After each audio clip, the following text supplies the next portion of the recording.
بسم اللہ الرحمن الرحیم۔ حضرت عیسیٰ علیہ السلام اور مردہ خوبصورت عورت، بنی اسرائیل کا ایک دلچسپ ایمان افروز واقعہ۔ دوستو، ہمارے چینل کو لائک کریے، شیئر کریے، کمنٹس کریے اینڈ سبسکرائب بھی کریے۔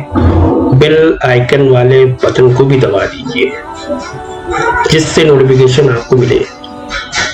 شکریہ، جزائے خیر ہو۔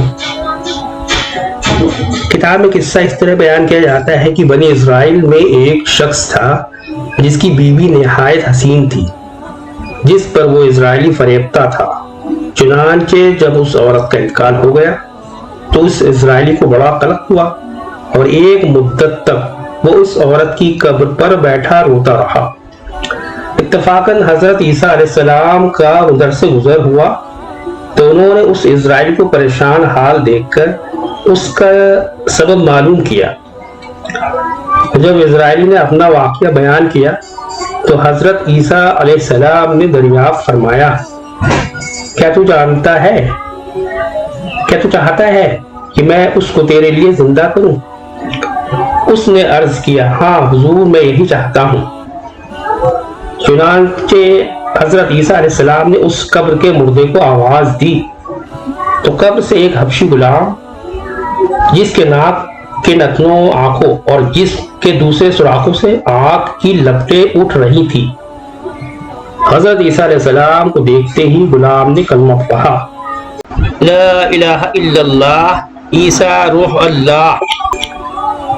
اسرائیلی نے یہ دیکھ کر عرض کیا، حضور، مجھ سے غلطی ہو گئی ہے، میری بیوی کی قبر تو دوسری ہے۔ یہ سن کر حضرت عیسیٰ علیہ السلام نے حبشی کو حکم دیا کہ تم اپنی قبر میں واپس ہو جاؤ۔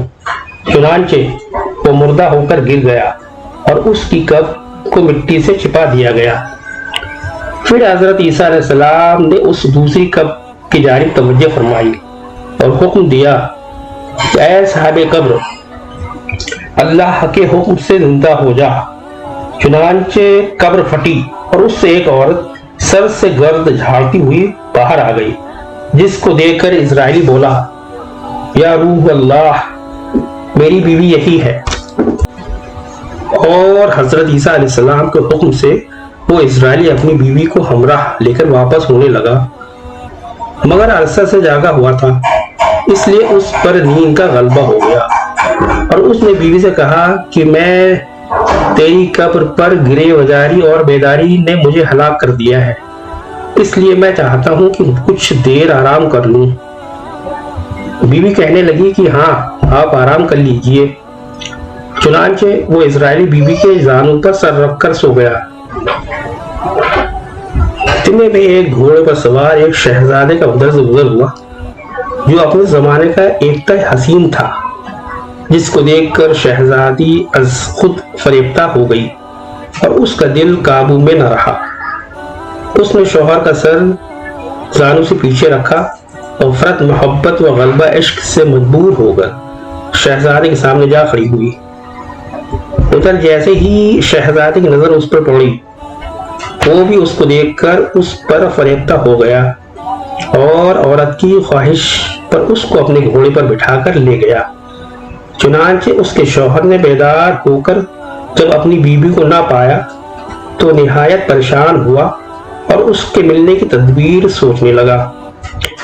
سوچتے سوچتے آخر اس کے نشان قدم پر چل کر اپنی بیوی کو تلاش کر لیا، جو شہزادے کے پاس پہنچ چکی تھی۔ اس کو دیکھ کر اسرائیلی نے کہا، اے شہزادے، کہ یہ میری بیوی ہے، آپ اس کو چھوڑ دیجئے۔ ابھی شہزادہ کچھ کہنے بھی نہ پایا تھا کہ اس عورت نے کہا، میں تیری بیوی نہیں بلکہ شہزادے کی لونڈی ہوں۔ یہ سن کر شہزادہ اسرائیلی سے کہنے لگا، کیا مجھ سے میری لونڈی کو لے لینا چاہتا ہے؟ اس نے کہا، خدا کی قسم، یہ میری بیوی ہے جس کو میرا سردار حضرت عیسیٰ علیہ السلام نے مرنے کے بعد میرے لیے زندہ کیا ہے۔ ابھی یہ گفتگو ہو ہی رہی تھی کہ اتفاقاً حضرت عیسیٰ علیہ السلام وہاں تشریف لے آئے، جن کو دیکھ کر اسرائیلی کہنے لگا، یا روح اللہ، کہ یہ میری بیوی نہیں ہے جس کو آپ نے میرے لیے زندہ کیا ہے؟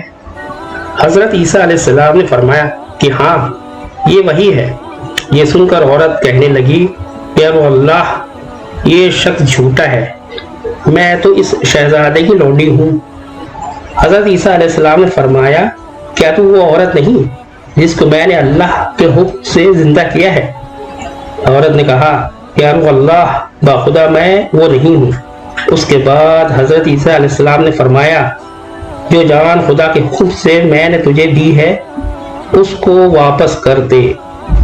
یہ سنتے ہی وہ عورت پھر مردہ ہو کر گر پڑی، اور حضرت عیسیٰ علیہ السلام فرمانے لگے کہ جو شخص ایسے آدمی دیکھنا چاہے جو کافر مرا تھا اور زندہ ہو کر ایمان لایا تو وہ اس حبشی غلام کو دیکھ لے جو پھر ایمان کے حالت میں مرا ہے، اور جو کوئی ایسے شخص کو دیکھنا چاہے جو مومن مرا تھا پھر اللہ نے اس کو زندہ کیا اور وہ کافر ہو کر حالت کفر میں مر گیا تو وہ اس عورت کو دیکھ لے۔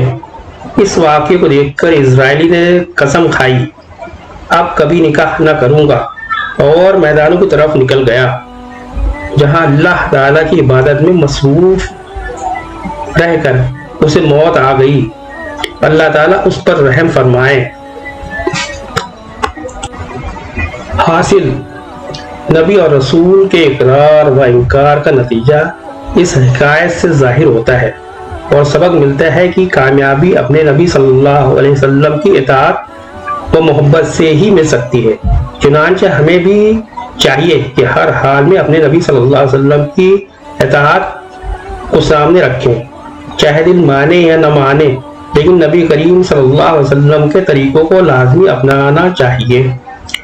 اللہ تعالیٰ اس واقعے سے سبق حاصل کر کے عمل کرنے کی توفیق عطا فرمائے، آمین یا رب العالمین۔ دوستو، ہمارے چینل کو لائک کریے، شیئر کریے، کمنٹس کریے، سبسکرائب کریے، نوٹیفیکیشن والے بیل کو بھی دبا دیجیے۔ شکریہ۔